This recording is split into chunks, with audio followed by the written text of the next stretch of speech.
muli at hingiin ang pagsama at pagtulong sa atin ng Diyos para matanggap natin ang mismong pagpapalang inilaan niya para sa atin ngayong umaga. Panginoon, napaka walang kupas po ng inyong karunungan. At hindi po ito nakukulong sa kahit na anumang panahon. Walang hanggan ang iyong salita. Kaya't walang hanggan din ang kapangyarihan nito. At ang epekto nito, lalo na sa inyong mga anak, ay hindi po namin malilimitahan. Kaya hinihiling po namin ang inyong makapangyarihang pagkilos sa aming buhay. Makita namin ang aming mga sarili sa tunay nitong katayuan sa harapan mo. At hindi namin tatanggihan ang maliwanag mong pagpapahayag sa amin ng inyo pong kalooban. At tulungan niyo po ako na talagang ganoon na maging maliwanag sa aming lahat ang kapahayagan po ng inyong kalooban upang wala kaming magiging dahilan upang hindi sumunod. Tulungan mo po, O Diyos, ang bawat isa sa amin. Bigyan mo kami ng pagpaplano sa aming puso kung paano po namin pakikinggan at susundin ang mga salita mong ito. Tulungan mo kami, O Diyos, na mahalin ang inyong banal na salita.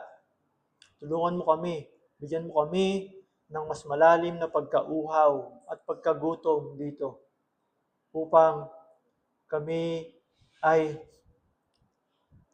makaranas ng inyong pong pagpupuno, ng inyong pong ng kasapatan, makatagpo kami ng kasiyahan mula dito.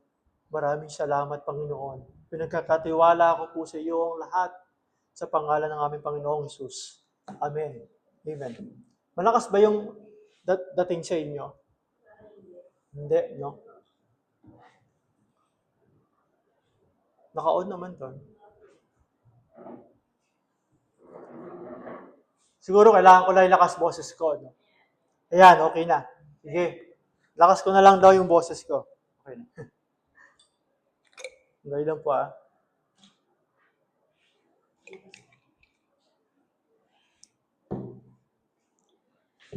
So, tuloy po tayo sa pag-aaral natin ngayon sa class ng Colossus. Nasa chapter 3 na tayo. Nakakadalawang chapter na at matatapos na tayo sa pangatlong chapter. Malapit-lapit na. At dalangin ko na pagpapala talaga kayo. Nakikita ninyo yung pinaka-practical na aplikasyon nitong mga tinuturo ng Panginoong Hesus sa atin mula dito sa aklat na ito. Ngayon, talagang mapupunta tayo sa isa sa mga pinaka-practical na picture ng mga prinsipyo ng aklat na ito. Sino po sa inyo ang pamilyar sa tinatawag na Family Code of the Philippines?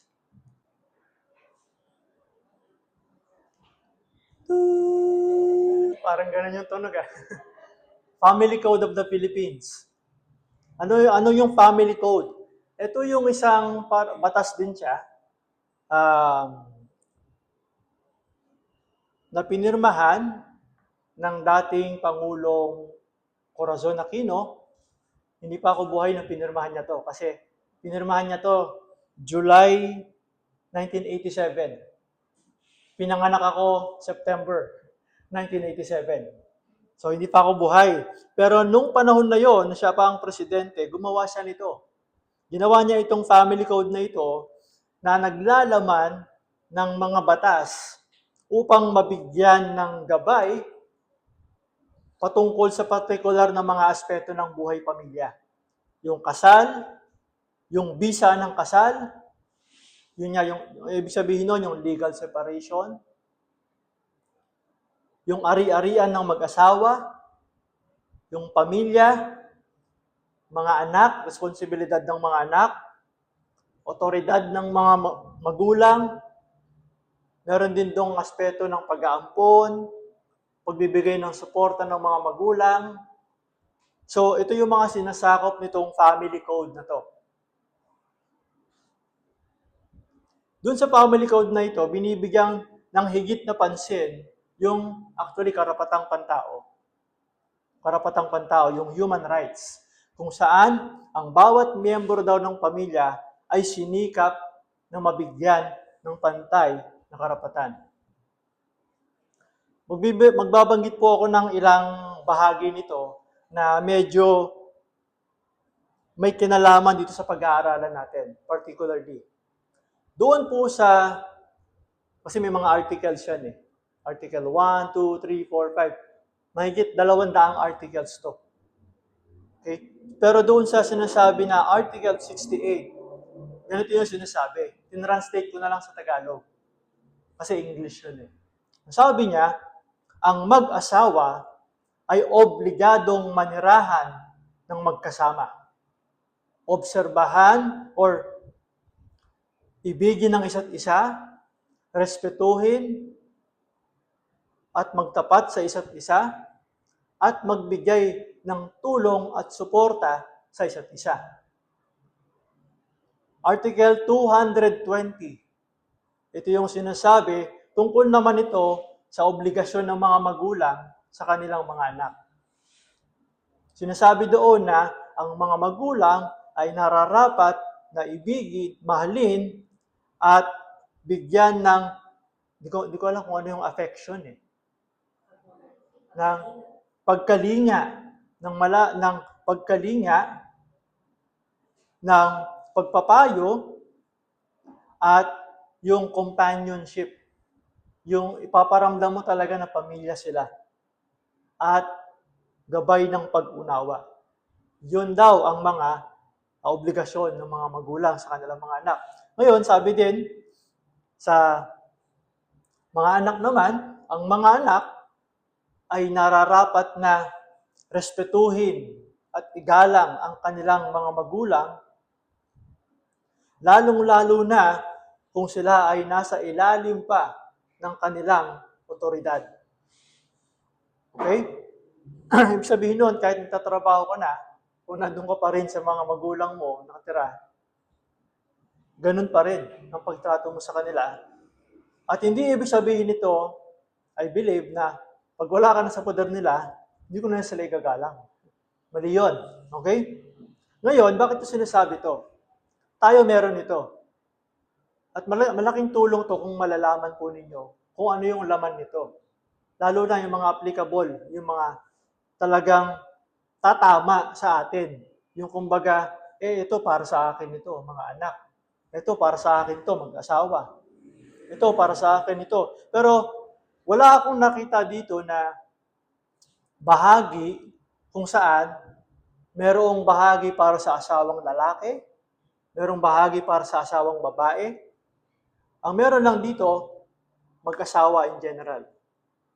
Ngayon, sa panahon po nila Pablo, nung sinulat niya itong Kolosas, meron din sila noon umiiral na ang tawag ay sa atin family code, di ba? Sa kanila, ang umiiral noon ay household code. Sambahayan, ganun din naman. Kaya inisip ko family, household, pareho lang yon. Sambahayan at pamilya. Ang tawag nila doon, household code. Sa German, gusto kong banggitin kasi ang gandang banggitin eh. Haustafel. Wala lang. Gusto ko lang sabihin, Haustafel. Yun ang tawag doon. Para isang salita lang. So, tignan ninyo yung mga historian. Ano yung nakita nila at ano yung meron dito sa household code na ito. Okay? Doon daw sa panahon nila, sa panahon na ito hindi natin tinutukoy dito yung pamilyang Hudyo. Kasi sa panahon ni Pablo na sinulatan niya itong mga mananampalataya na ito, nabubuhay sila sa Greco-Roman Empire. Ibig sabihin, di kasi sila mga Hudyo eh. So sila, ang umiiral ng mga batas doon ay galing sa pinagsamang ano ba ang Greece? Greece. Griego at Romanong impluensya. Okay? Ganito yung ilang mga highlight doon sa kanilang household code. Sa panahon nila noon, walang batas na nakalagay para sa mga asawang lalaki. Ang meron lamang na mga batas na makikita doon na nakasulat mismo ay batas para sa mga asawang babae, batas para sa mga anak. Dahil ang mga asawang lalaki ay itinuturing na mayroong sinatawag na almost absolute, parang ganap na otoridad sa bawat pamilya. Ang mga anak pa nga sa kanilang menor de edad ay itinuturing at maaaring ituring ng mga ama bilang mga pag-aari lamang. Pagmamay-ari lang sila. Parang wala pang relasyon. Depende pa nga doon kung babae ka, lalo kung babae ka. Mas mababa. Sabi pa nila, ang legal na katayuan ng mga anak ay talagang hindi kaaya-aya. So yun nga, sila ay mga pagmamay-ari lamang ng mga magulang at sinasabi nila na mas mabuti pa nga minsan yung kalagayan ng mga alipin. Okay?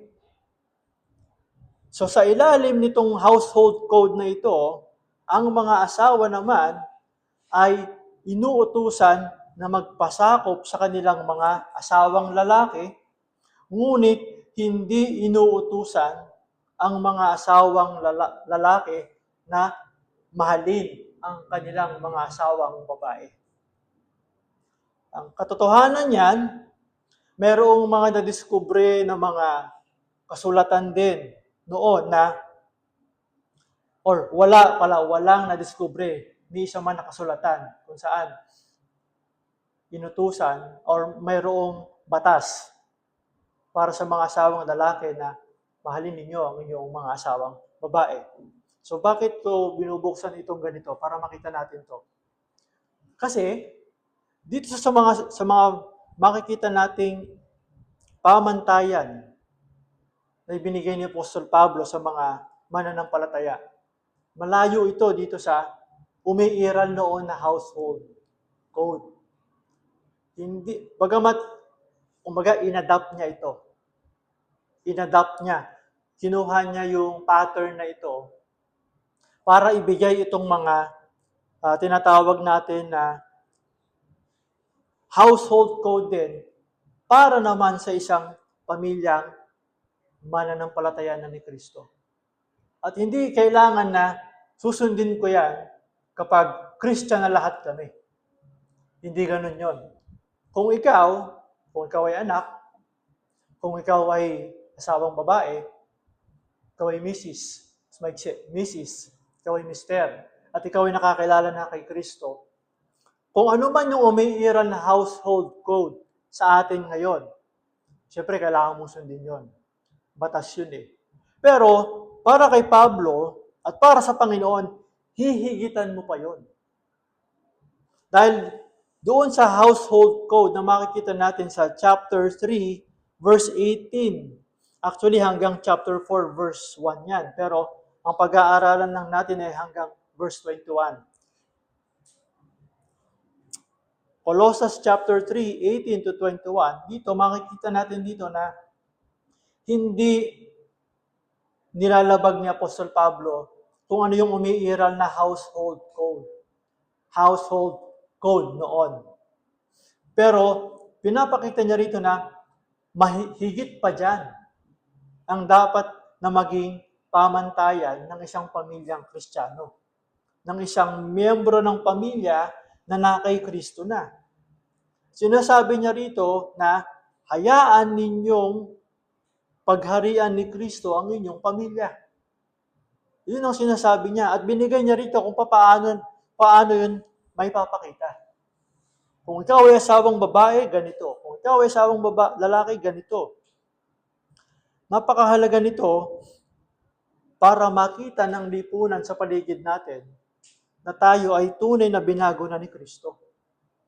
Hindi lang tayo sumusunod sa mga natural na pamantayan sa ating bansa patungkol sa pagiging asawang babae, pagiging asawang lalaki, pagiging anak. Pero tayo ay nakapailalim at ang pundasyon ng ating pagtupad sa ating mga roles ay dahil sa paghahari ni Kristo. Dahil sa paghahari ni Kristo. Ang pangunahing mensahe natin dito sa mga talatang ito ay ganito. Pakinggan po ninyo. Ang mga mananampalataya ni Kristo ay nabubuhay bilang nilikha, bagong tao, kahit sa loob ng kanilang tahanan. Bakit mahalaga to? Kasi ganito yan, ano? O pwede nga, pag dito sa church, ang galang-galang mo sa lahat ng matatanda. Pero pagdating mo sa bahay, hirap na hirap kang igalang yung mga matatanda sa pamilya mo. Pwedeng dito, sobrang respeto mo sa mga kababaihan, pero pagdating sa bahay, hindi kayo magkasundo ng asawa mo. Pwedeng dito, ang babait ng tingin sa iyo ng mga bata, pero sa bahay, hindi ka makasundo ng mga apo mo o mga anak mo.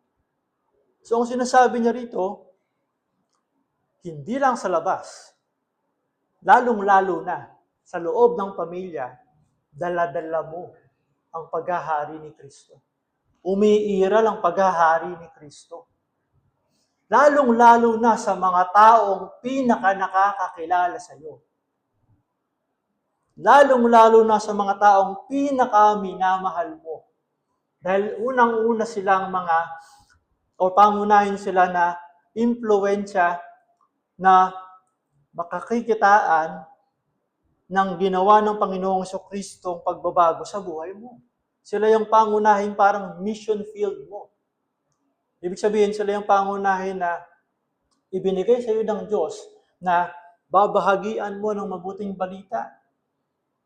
Mission mo sa kanila, makilala din nila si Kristo. Kaya mahalaga ito na isinama ni Apostol Pablo para sa mga mananampalataya noon. So ngayon, makikita natin dito yung tatlong bahagi ng pamilya. Tatlong bahagi ng relasyon. Tatlong bahagi ng relasyon kung saan dapat hayaan natin na ang paghahari ni Kristo ay mahayag. Una, sa 18 to 19, verse 18 to 19, ang paghahari ni Kristo sa mag-asawa. Ang paghahari ni Kristo sa mag-asawa. Sa verse 20 naman, makikita natin, pangalawa, ang paghahari ni Kristo sa mga anak. Ang paghahari ni Kristo sa mga anak. Pangatlo, ang paghahari ni Kristo sa mga magulang. Ang paghahari ni Kristo sa mga magulang sa verse 21. Basahin po natin yung mga talatang ito. Verse 18 hanggang verse 21. Mga babae. Sa Bible natin, mga babae. No? So sabihin natin, mga misis. Kasi sa English, wives. Mga misis, mga babae, o mga asawang babae, pasakop kayo sa inyong asawa, sapagkat iyan ang naaangkop sa mga nakipag-isa na sa Panginoon. Mga lalaki, mga asawang lalaki, mga mister, mahalin ninyo ang inyong asawa at huwag kayong maging malupit sa kanila. Mga anak, sundin ninyong lagi ang inyong mga magulang, sapagkat iyan ang nakalulugod sa Panginoon. May ngumingiti na anak. Mga magulang, huwag ninyong pagagalitan ng labis ang inyong mga anak at baka masiraan sila ng loob. So, paano maipapakita ang paghahari ni Kristo sa ating kanya-kanyang mga pamilya. Maaaring para sa inyo, baka hindi ito, parang hindi ko ma-apply yung iba dyan. Pakinggan nyo lang po. At hindi ibig sabihin na gano'n yung iniisip mo, gano'n yung totoo. Tignan po natin kung ano ang sinasabi dito ng Panginoon sa atin. Unang-una, ang paghahari ni Kristo sa mag-asawa. Sa mag-asawa muna. Verse 18 hanggang verse 19. Misis, mga misis. Ito po ang salita kong ginamit dito, no? Kasi ganito yung sinasabi niya dito. Mga misis, kusang loob na pasakop kayo sa inyong mister. Okay? Mga misis, kusang loob na pasakop kayo sa inyong mister, kanya-kanyang mister. Sa verse 18, yun ang sinasabi niya dyan. Pag pinansin nyo dito, unang ina-address ni Pablo yung kumbaga, hindi yung authority. Kasi ang authority dito, sa lipunan at sa pamilya, yung asawang lalaki, yung mister, at yung magulang. Pero dito, una, yung babae, asawang babae, tapos pagdating doon sa mga anak, yung anak, bago yung magulang. Bakit? Sa tingin ko, kasi ito yung umiiral na family code niya sa kanila eh. Di ba? So, inadapt ni Pablo yon. Ang family code noon, ang meron lang ng mga batas o pamantayan ay para sa mga misis, sa mga anak. Wala sa mga asawang lalaki. So, yun yung una niyang inaddress. And then, pagkatapos nun, sa kanya inaddress yung mga mister. Na para bang siguro sa kanila nakakagulat na, bakit sa family code namin wala namang utos sa mister? Bakit ngayon inutusan mo kami, Pablo? Kasi na kay Kristo ka na eh. Ganon kasimple yung kanyang paliwanag dito, kaya paulit-ulit na sinasabi niya, binanggit niya ang Panginoon. Sapagkat sa babae, iyan ang naaangkop sa mga nakipag-isa na sa Panginoon. Sa lalaki, sa lalaki walang binanggit. Hintay ka lang, mamaya pupuntahan natin yan. Sa mga anak, sapagkat iyan ang nakalulugod sa Panginoon. Ganun din ang sinabi niya sa alipin sa relasyon ng employer tsaka sa relasyon ng employees. Pero later pa natin yon pag-uusapan, ito munang pamilya. So, kaya ako sinasabi dito na kusang loob. Kasi, ang sinasabi dito ni Apostle Pablo, ang ibig sabihin ng pasakop dito ay hindi katulad nung pagiging masunurin. Kailan mo sasabihin na ang isang tao ay masunurin? Kapag ginagawa niya lahat ng utos mo, di ba? So, hindi niya sinasabi dito na maging masunurin ang mga asawang babae kasi hindi kailangan at hindi dapat iniuutos ng mga asawang lalaki na magpasakop yung kanilang mga asawang babae sa kanila. Okay? Hindi niya ginamit dito yung masunurin. Hindi niya sinabi yung kagaya na sinabi niya sa anak niya. Mga anak, sundin ninyo lagi ang inyong mga magulang. Hindi niya sinabi, mga asawang babae, sundin niyo lagi ang inyong mga asawang lalaki. Hindi ganon. Yung pasakop, yung sabi niyang pasakop, meron nitong implikasyon na kusang loob. Kusang loob mong gagawin. Malaki yung pagkakaiba ng iniuutos at yung kusang gagawin. Voluntaryo, hindi sa pilitan. Kusang loob na pagkilala sa pamumuno ng asawang lalaki. Hindi ito kailangang iutos, ito ay desisyon ng puso mo na gawin. So, ibig sabihin, merong pagpaplano. Okay? So, yung pagpapasakop dito, ngayon, bibigyan ko ngayon ng mas maliwanag na mga larawan to. Kasi baka magalit sa akin yung mga asawang babae dito na ganun lang, walang explanation. Walang sinabi dyan si Apostol Pablo na iba pang ibig sabihin niyan, meron po. Itong sabi niya, ang pagpapasakop na sinasabi niya rito, kasi wala naman siyang sinabi rito na limitasyon eh. Pero anong ibig sabihin niya, anong salitang ginamit niya rito? Ang ibig sabihin nito, ang pagpapasakop ng asawang babae ay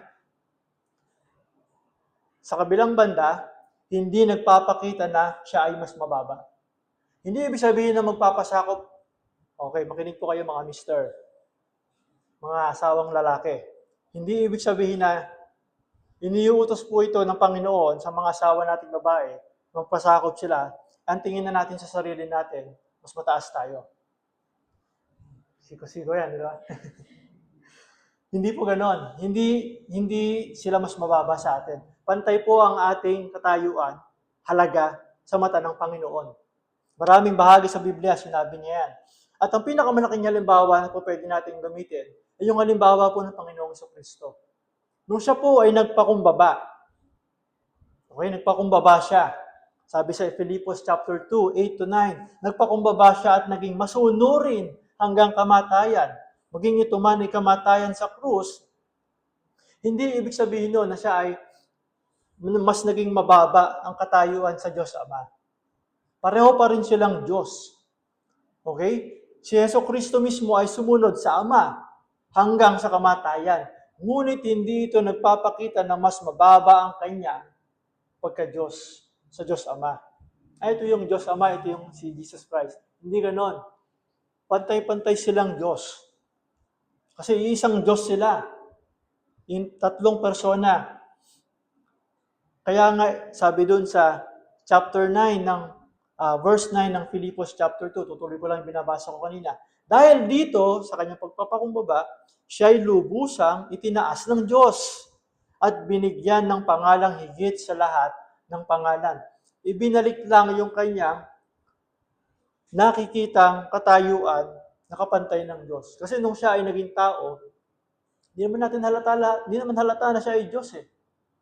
Hindi naman kita ng iba na mukhang kakaiba si Jesus. Hindi ganon. Yun yung una. So, hindi ibig sabihin, na magpapasakop ang mga asawang babae, mas mababa ang mga asawang babae kaysa sa asawang lalaki. Hindi yun ang ibig sabihin ni Pablo. Pangalawa, bakit ito dapat? Kasi, ito ay batay sa pagkakasunod ng paglikha ng Diyos. Ito yung mismong disenyo ng Diyos sa madaling salita. Ang sabi sa unang Korinto, chapter 11, 8-9, sapagkat hindi mula sa babae ang lalaki. Remember, nung nilikha ng Diyos ang babae at lalaki, sino unang nilikha niya? Si Adan. Kinuha niya mula sa tadyang ni Adan ang kaperasong laman at mula doon ay nilikha niya ang babae. Sapagkat hindi mula sa babae ang lalaki, kundi ang babae ay nagmula sa lalaki. At hindi rin nilalang ang lalaki para sa babae, kundi ang babae ay nilalang para sa lalaki. Ganun kasimple po yung sinasabi ng Panginoon, isa sa mga dahilan. Hindi ito tradisyon o kultura lang. Okay? Hindi ito galing sa tradisyon, ito yung tinuro ng mga lola, sinalin-salin, pinasa-pasa, hindi. Galing po mismo ito sa Diyos. Ito mismo yung disenyo ng Diyos. Pangatlo, bagamat magpapasakop po ang mga asawang babae, may limitasyon pa rin. May limitasyon pa rin. Anong limitasyon na yan? Sabihin mo na, Pastor. Anong limitasyon yan? May limitasyon. Totoo po, meron. Kung ang utos ng asawang lalaki ay lalabag sa utos ng Diyos, obligasyon ng asawang babae na sundin ang Diyos kaysa sa tao. Maliwanag po yun. Yun din po yung prinsipyong pinapakita sa Gawa, chapter 5:29. Noong pinagbabawalan sila Pedro na magpahayag ng mabuting balita ng mga otoridad noon. Okay? Anong sinagot nila? Sa Diyos kami dapat sumunod at hindi sa tao. Maliwanag yon. Maliwanag po yun na sinasabi ng Panginoon. Ito yung limitasyon. Wala nang iba. Yun lang. Wala po tayong listahan ng limitasyon. Lahat sumasakop na dito. Yun lang. Kung ang ipinapagawa sa atin o sa inyo, namin, ay hindi ayon sa kabanalan ng Diyos, prinsipyo ng Diyos, hindi kayo nagkakasala kung hindi kayo susunod sa kanila. At pangapat, last na to. Patungkol dun sa aspeto ng pagiging, yung pagpapasakop. Again, hindi ibig sabihin nito na para kang doormat. Alam mo yung doormat? Yung tinatapak-tapakan. Kasi nga, hindi mas mababa ang katayuan ng asawang babae sa asawang lalaki. Ang pagpapasakop ng asawang babae ay lumalago mula sa kanyang pagmamahal sa kanyang asawa, okay? At sa pagmamahal ng asawa sa kanya. So hindi ito, kaya nga sa mag-asawa, hindi siya yung parang, hindi mo po pwedeng gawin yung, personally, hindi ako agree sa arranged marriage. Kasi nga, ang sabi niya rito, mag-uugat sa pagmamahal ng babae, yung kanyang pagpapasakop eh. Mahal mo siya eh, kaya ka magpapasakop sa kanya. Mahal mo ang Panginoon una sa lahat. Ito yung kaya nga sinabi niya, gaya ng nararapat sa Panginoon. Gaya ng nararapat sa Panginoon. Again, hindi ito galing sa kultura, hindi ito sabi-sabi lang, hindi ito utos ng gobyerno, utos ito ng Diyos. Ito ay pagtawag sa mga mananampalatayang mamuhay bilang mga alipin ng Panginoong Hesukristo sa loob ng kanilang tahanan, sa kanilang buhay mag-asawa. So kung may tanong po kayo later, pag-usapan po natin. Pupunta na po ako dun sa mga mister sa atin. Mga mister, mga asawang lalaki, ibigin at pangalagaan natin ang ating mga misis. Verse 19. Mga lalaki, mahalin ninyo ang inyong asawa at huwag kayong maging malupit sa kanila. Bakit kaya sinabi niya yan, huwag kayong maging malupit sa kanila? Pag tinignan po ninyo yung kaparehong utos na ibinigay ni Apostol Pablo sa Filipos o sa Efeso, chapter 5, tungkol sa mga asawang lalaki o para sa mga asawang lalaki, ganito yung pagkakasabi niya. Efeso chapter 5, verse 25. Mga lalaki, mahalin ninyo ang inyong asawa na gaya ng pagmamahal ni Kristo sa iglesia. Inihandog niya ang kanyang buhay para sa iglesia. Puputulin ko na doon. Dito, ang pinakasinabi lang niya, mga lalaki, mahalin ninyo ang inyong asawa at huwag kayong maging malupit sa kanila. Bakit? Ibig sabihin, doon nga sa kultura nila, doon sa tinatawag na household code, pamantayan ng mga sambahayan. Yung mga utos doon, walang utos doon para sa mga asawang lalaki na mahalin ang kanilang mga asawang babae. Kahit ano pwede nilang gawin. Parang ito, bago ito sa kanila, na utos. Sa panahon ni Pablo, ito, pakinggan niyo po ang mga mag-asawa ay nagpapakasal hindi dahil sa pagmamahal. Hindi dahil sa pagmamahal. Ang mga babae ay pinapakasalan dahil kailangan ng mga lalaki ng mga anak at tagapagmana. So, ibig sabihin, kahit mayaman yung babae, maganda yung babae, ang tanong, kaya mo bang magkaanak? Kaya mo pa bang magbuntis? Kahit maganda ka, kahit ikaw ay mayaman, magaling ka sa magandang lahi at magandang pamilya, kung wala kang kakayanan ganito, hindi ka pwede. Sorry na lang. Ang mga lalaki ay hindi inaasahang mahalin ang kanilang mga asawa bilang pundasyon ng kasal. Kaya sinasabi niya rito, parang meron kasi silang karapatan na magmalupit sa kanilang asawa. Pag hindi nila nakuha yung gusto nila, pagmamalupitan nila ang kanilang asawa. Babae. Kaya ang sinasabi ni Pablo dito, particularly sinabi niya, huwag kayong maging malupit sa kanila. Kung iyan yung nakikita ninyo doon sa umiiral na household code, Kristiyano ka na. Si Kristo na ang Panginoon mo, alipin ka na ni Kristo. Ito yung gusto niya, na maging role mo sa asawa mo. Ang sabi po ng isang komentaryo tungkol dito, sa mundo ng mga Griego at Romano, ang mga babae sa pangkalahatan ay hindi itinuturing na katumbas o kasama ng kanilang mga asawa. Hindi tayo pantay. Hindi tayo pantay. Ganun yung turing nila. Binago ito ni Kristo. Binago ito ni Kristo. Kaya nga 'di ba sabi natin ng mga nakaraan, tinanggal niya na wala nang tuli, wala nang Griego. Lahat ng 'yon, inalis ni Kristo lahat ng mga boundaries. Yun din yung sinabi niya sa Galatia chapter 3 verse 28. Ang sabi ni Apostol Pablo pa rin to. Galatia chapter 3 verse 28. Wala nang pagkakaiba ang Hudyo at ang Griego, ang alipin at ang malaya, ang lalaki at ang babae.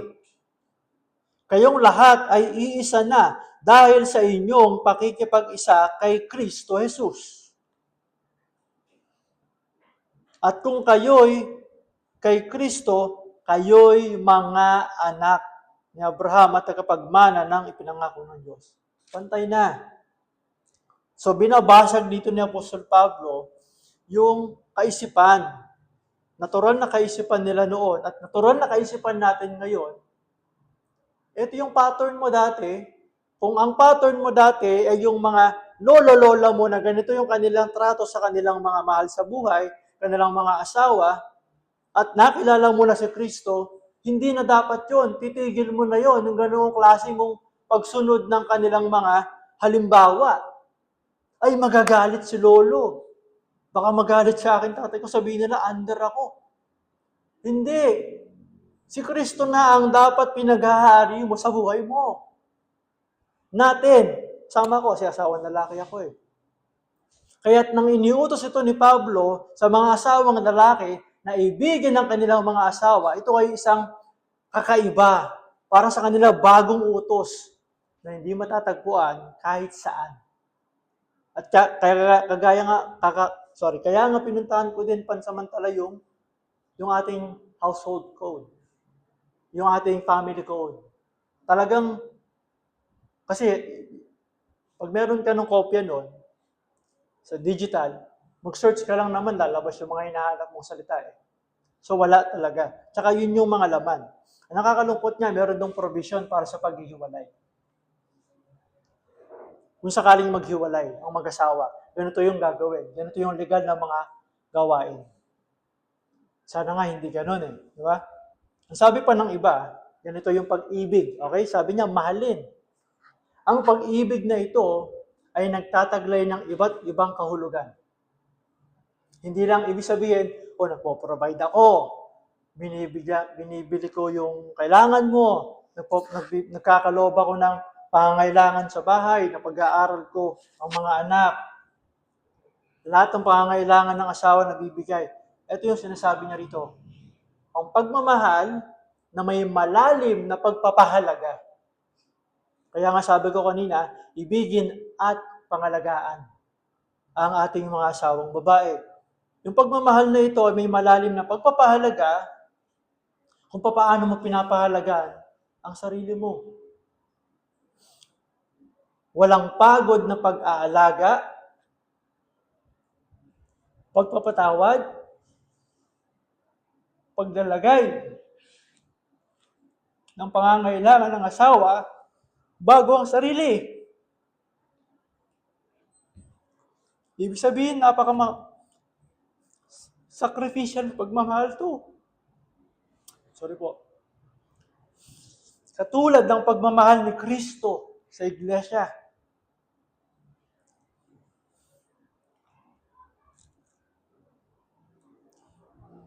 Hindi lang ibig sabihin na hindi ako malupit sa asawa ko. Hindi ko siya pinagmamalupitan. Hindi ko nga kinakantiyan eh. Pero sa lahat ng mga halimbawa o aksyon ng pagmamahal natin sa ating mga asawa, meron bang pangangalaga? Pag-una ng kanilang kapakanan? Anong mas makakabuti? Inuuna ba natin yung kabutihan nila kaysa sa kabutihan natin? Yung pangangailangan nila sa pangangailangan natin. Kaya dito yung sinasabi natin na hindi ibig sabihin sa babae lang inuutos yung pagpapasakop. Ibig sabihin wala na tayong aspeto ng pagpapasakop eh. Meron tayong aspeto ng pagpapasakop na ginagawa at gagawin sa paraan na anong makakabuti sa'yo, asawa ko? Okay, yun ang gagawin natin. Magsasubmit ka doon. At hindi ibig sabihin nun, siya na yung nasusunod. Hindi. Magpapasya ka sa puso mo, sa isip mo, buong buhay mo, ako pa rin ang leader, pero yung aking pag-submit sa kanyang pangangailangan, yun ay tanda at aking ekspresyon ng pagmamahal sa kanya. Hindi ka malupit, hindi lang sa kilos, kundi sa salita. Hindi ka malupit sa iyong pag-uugali. Hindi ka malupit sa pag-a-address o sa pagtugon sa mga pangangailangan niya. At alam niyo po, ito yung natutunan ko mula na nag-asawa ako. Ang pinaka mahalaga na pangangailangan ng mga asawa natin, yung emosyonal na pangangailangan. Emosyonal na pangangailangan. Iba yung level ng emosyon natin sa emosyon nila eh. Pero, siyempre, pag masyadong umiral yun, pwedeng maging makasalanan. Kaya nga tayo ay leader, babalansin din natin yun. Hindi dapat tayo pagmumulan ng ganoong klaseng pagpapairal ng emosyon at hindi rin tayo dapat magiging insensitive sa ganoon. Mula sa matibay na pundasyon ng walang hanggang pagmamahal ng Diyos, ang kanyang tipan o kasunduan sa atin, nagbigay si Pablo ng mga utos ukol sa tamang pamumuhay. Ito lang imaginein mo, ito lang isipin natin mga asawang lalaki. Baka hindi ko matapos to. Itong part na ito, hanggang dito po tayo sa asawang lalaki. Tignan po natin. Pero, balikan natin, anong klaseng pagmamahal ang tinanggap natin mula sa Diyos? Anong klaseng pagmamahal ang ipinagkaloob sa atin ng Diyos? Anong pundasyon ng Diyos nung tayo ay kanyang minahal? Nung bang tayo ay nakakitaan niya ng lahat ng dahilan para tayo ay iligtas? O ni katiting man lang? Hindi. Punong-puno tayo ng pagmamataas, punong-puno tayo ng kasalanan. Ang parehong pundasyon na ito ng pagmamahal ng Diyos sa atin, ng mga asawang lalaki, ang siyang nagbibigay at patuloy na magbibigay sa atin ng kalayaan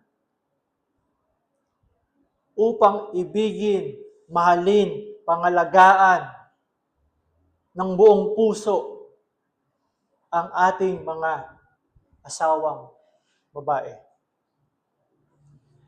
Dahil minamahal at pinili tayo ng Diyos, tinatawag tayo na maging banal at mapagmahal sa ating mga asawang babae sapagkat ang pagmamahal ng Diyos sa atin ang siyang lakas at dahilan para mahalin natin sila. Tulad ng isang asawang lalaki na dapat mahalin ang kanyang asawang babae ng tapat at walang kondisyon. Ito ang sinasabi ni Apostol Pablo, bagamat napakaiksi ng sinasabi niya rito, naiintindihan nila ng panahon nila kung anong ibig niyang sabihin, anong gusto niyang tukuyin. O pwede pa ako sa mga anak. Mga anak, pangatlo. Para sa mga anak, ano ang itsura, ito ang itsura ng paghahari ni Kristo sa mag-asawa. Sa asawang babae at sa asawang lalaki. Ano naman yung paghahari ni Kristo sa mga anak? Sabi niya sa verse 20, mga anak, sundin ninyong lagi ang inyong mga magulang, sapagkat iyan ang nakalulugod sa Panginoon. Sino yung tinutukoy niya rito mga anak? Sino yung mga anak dito? Sabi po na ang mga anak dito ay yung mga, sabi niya, bata pa.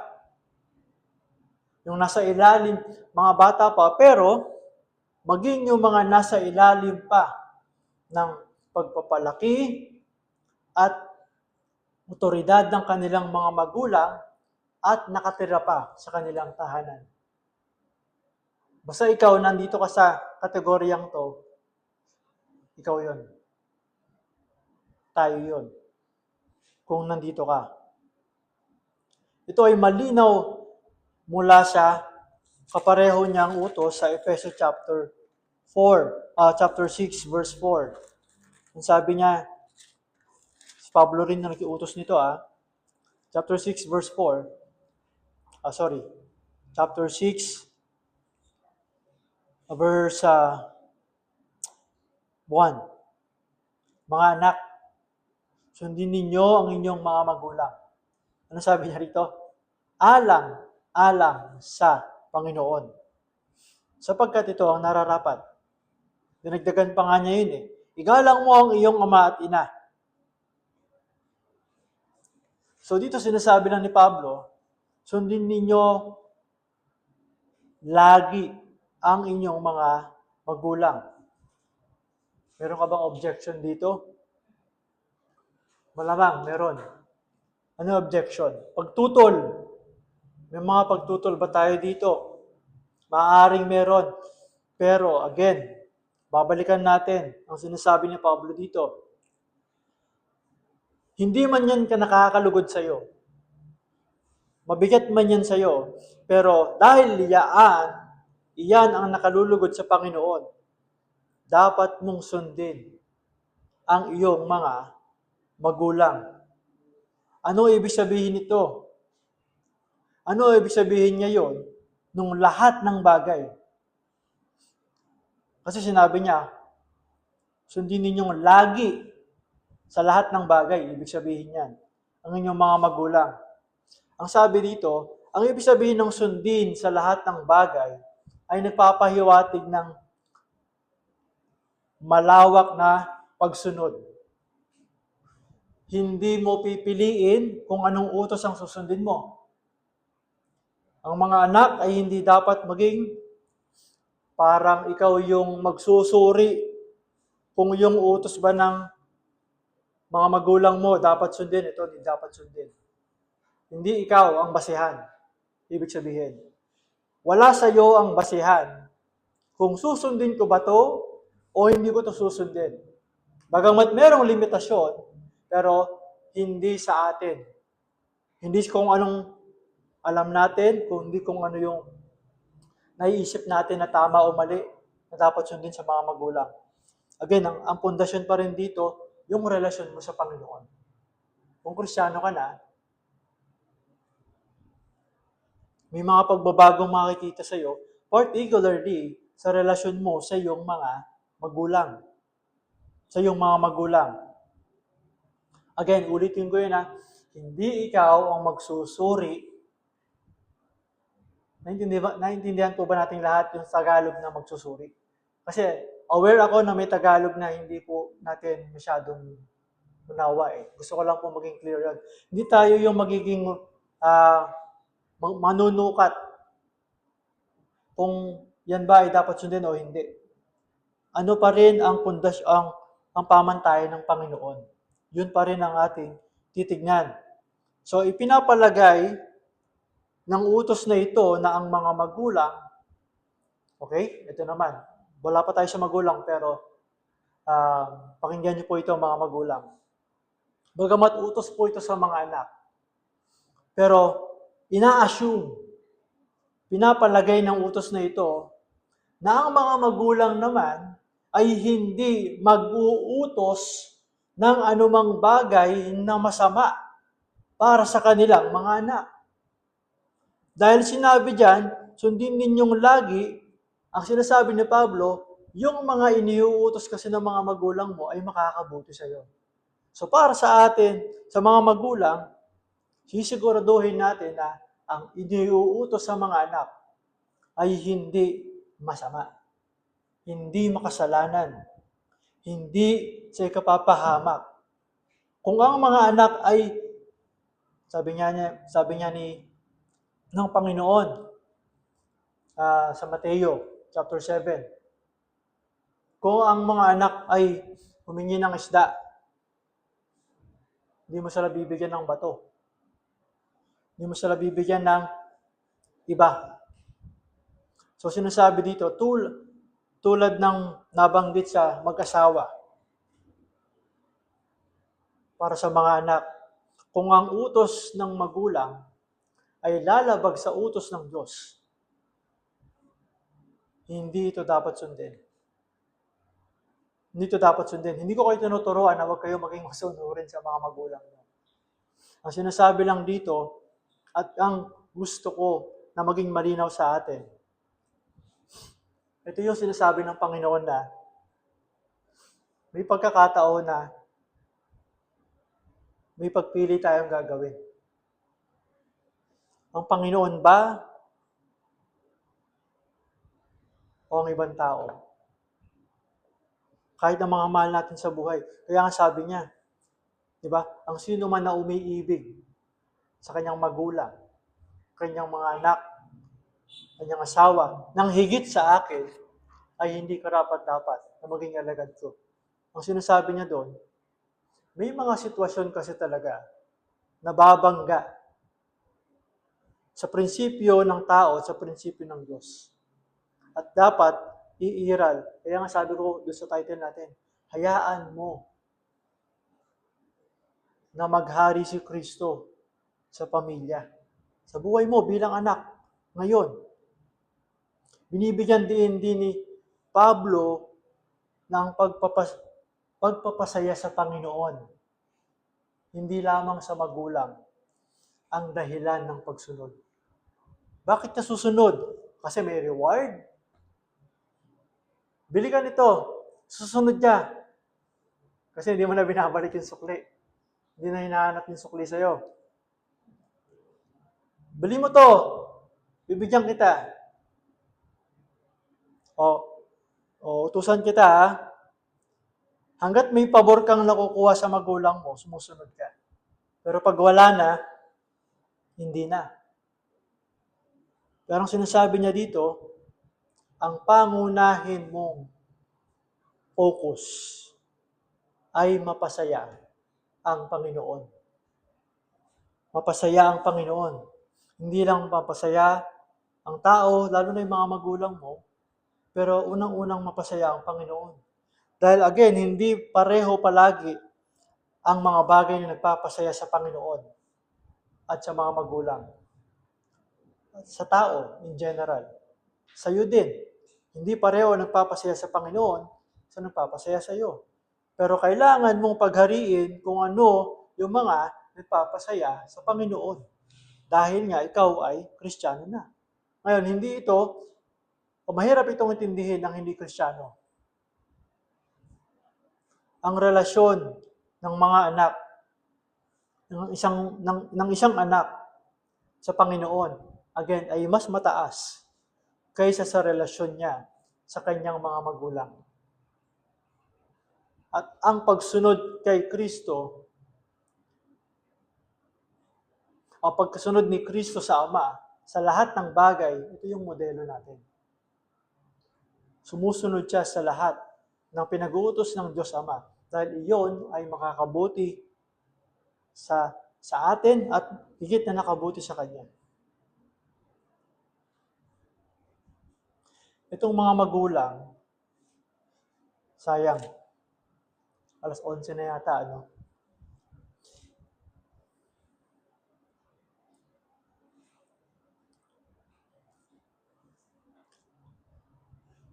Maiksi lang naman to. Payagan niyo po ako. Ano? Ang paghahari ni Kristo sa mga magulang. Mga magulang, huwag ninyong pagalitan ng labis ang inyong mga anak at baka masiraan sila ng loob. So, hindi niyo sinasabi dito na huwag silang pagalitan. Hindi niyo po pwede, mga anak, hindi niyo pwedeng sabihin sa mga magulang niyo, o sabi sa Bible, huwag niyo po akong pagalitan. Lagot kayo. Sabihin niyo pa, lagot kayo kay pastor. Hindi ako nag-utos nito, Diyos ang nag-utos nito. At huwag niyo sasabihin na ganoon. Dahil hindi sinasabi dito na bawal kayong pagalitan. Bawal tayong pagalitan ng mga magulang natin. Ang sinasabi niya rito, huwag pagalitan ng labis, ng sobra, ang mga anak.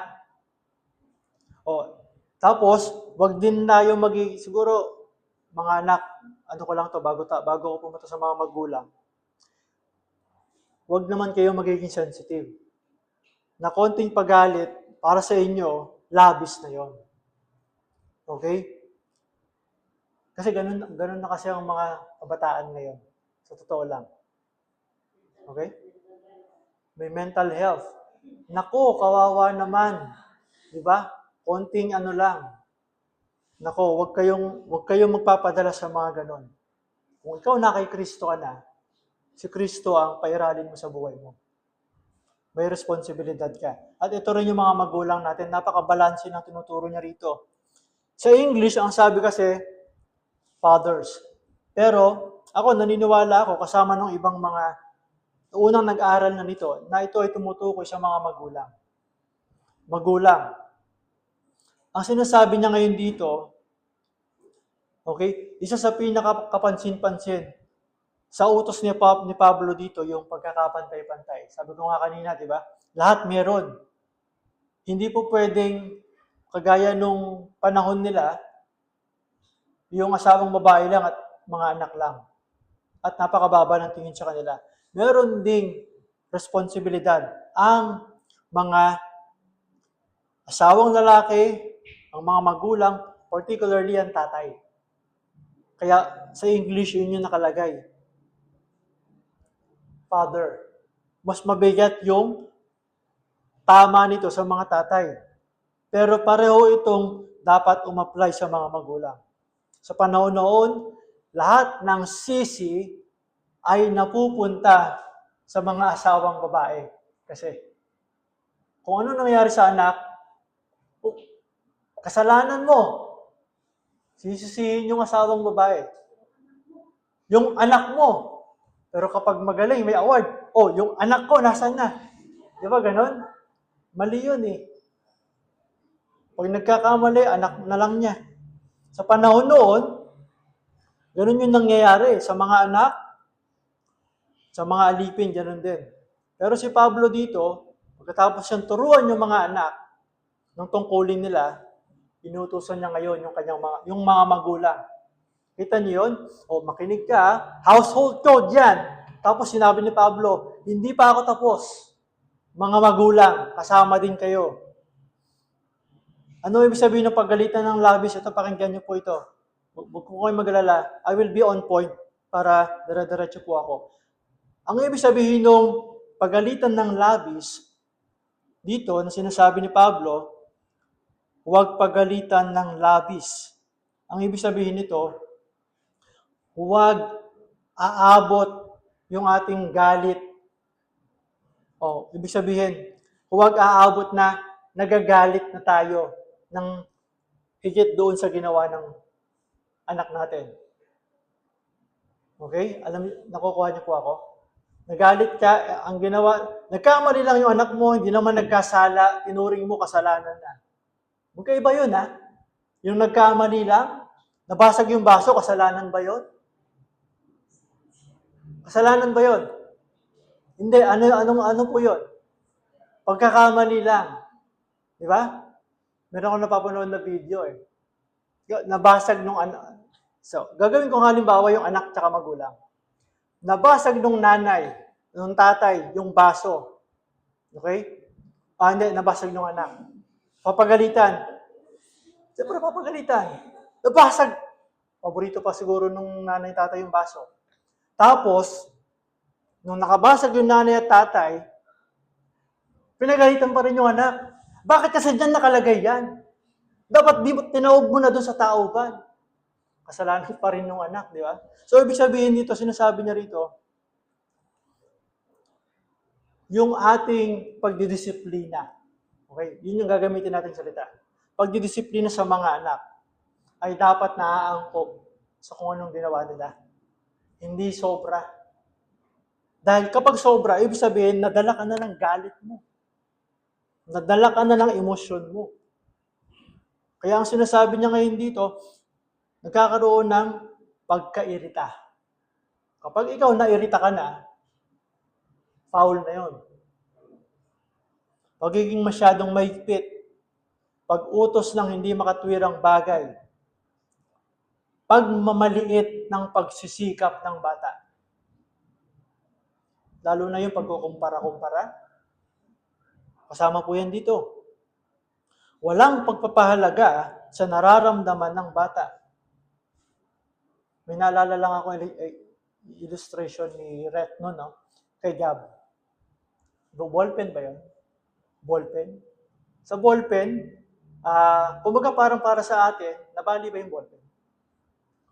Anyway, nasira yung ballpen or para sa kanya ang halaga ng ballpen na yun.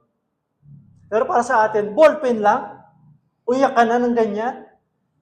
Pero para sa kanya, hindi eh. So yun yung sinasabi niyang pagpapahalaga sa nararamdaman ng bata. Hindi ibig sabihin na gumawa siya ng kasalanan tapos hindi mo titignan kasalanan yun. Iba yun. Kawalan ng pasensya. Patuloy na pagbabanta. Sige, isa pa.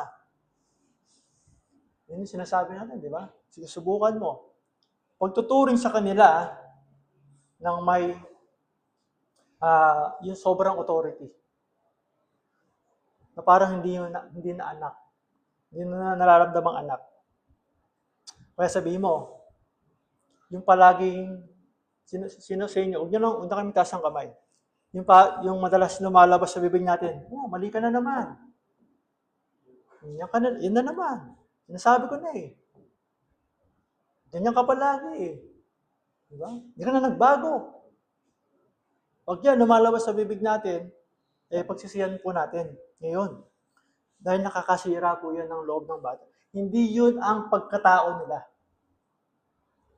Okay? Huwag natin i-equate o ipapantay yung pagkakamali na yon sa kung anong pagkatao nila. Lalo na kung pananampalataya na po sila ng Panginoon. So, anong dapat gawin nating mga magulang? Maging mabait, maging mabuting tagapakinig, mapagmalasakit. Iparamdam natin sa ating mga magulang, sa ating mga anak na tayo ay madaling lapitan.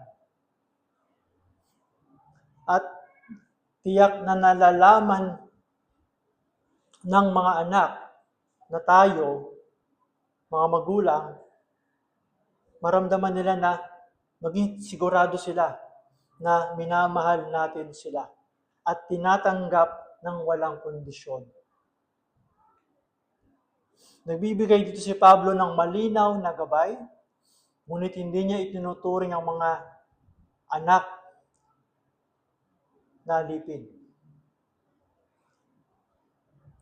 So hanggang doon lang po ako dito. Kung meron po kayong mga tanong tungkol dito, pag-usapan po natin. Paano to, Pastor? Paano yung ganito? Paano yung ganito pag ganito yung sitwasyon?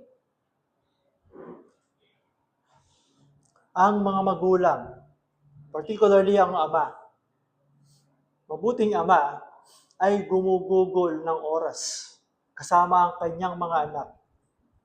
Nagtuturo, nag-aaliw, at hinihikayat sila sa isang matamis at mabuting relasyon bilang pamilya. Sa halimbawa ng mga magulang, sa salita at sa gawa, itinuturo natin sila, ang mga anak natin, kay Kristo. At bagaman kailangan minsan ang pagdidisiplina, ang matalinong pagpapayo ay mas mabuti pa kaysa sa marahas na pagpalo. Ang diin ay dapat sa paghahari ni Kristo sa ating buhay.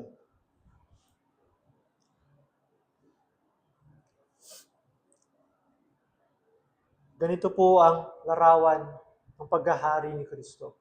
At nawa ay hayaan natin na ang paghahari ni Kristo sa ating mga pamilya, kung ikaw ay asawang babae, kung ikaw ay mister, kung ikaw ay anak, kung ikaw ay magulang, ito ang mga tulong na ibinigay sa atin ng Panginoong Hesus.